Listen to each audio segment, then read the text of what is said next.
পৌরসভার সাফাই কর্মীদের কর্মবিরতি ও বিক্ষোভ। পৌরসভার সাফাই কর্মীরা কর্মবিরতি করে পৌরসভার সামনে বিক্ষোভ দেখান। প্রধান দাবি বেতন 9,000 থেকে 15,000 টাকায় বৃদ্ধি, পিএফ ইএসআই সুবিধা চালু এবং এপ্রিল থেকে কাটা পিএফ টাকা জমা হয়নি। দ্রব্যমূল্য বৃদ্ধির বাজারে এই বেতন অপর্যাপ্ত বলে অভিযোগ। শহরের পরিচ্ছন্নতা কাজ ব্যাহত হওয়ার আশঙ্কা। আমাদের পিএফ বলা হয়েছিল পিএফ জমা হবে, পিএফ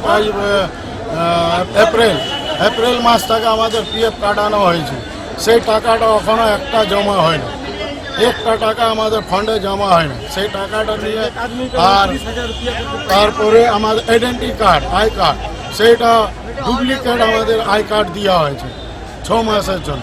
6 মাসের ভ্যালুটা আমরা আই কার্ড কেন নিব? আমাদেরকে অরিজিনাল আই কার্ড দেওয়া উচিত।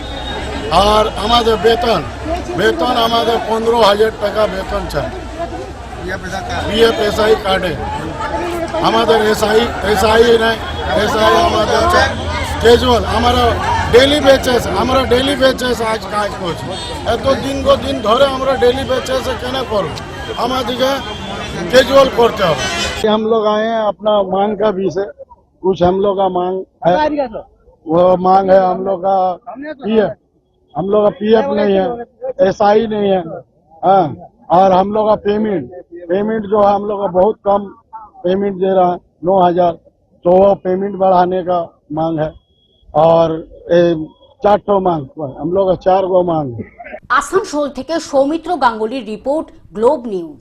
এখন থেকে গ্লোব টিভি দেখুন আপনার স্মার্টফোনেও। গুগল প্লে স্টোর অথবা অ্যাপল স্টোর থেকে ডাউনলোড করুন গ্লোব টিভি লাইভ অ্যাপ। এছাড়া জিও টিভি অ্যাপ থেকে দেখুন গ্লোব টিভি লাইভ।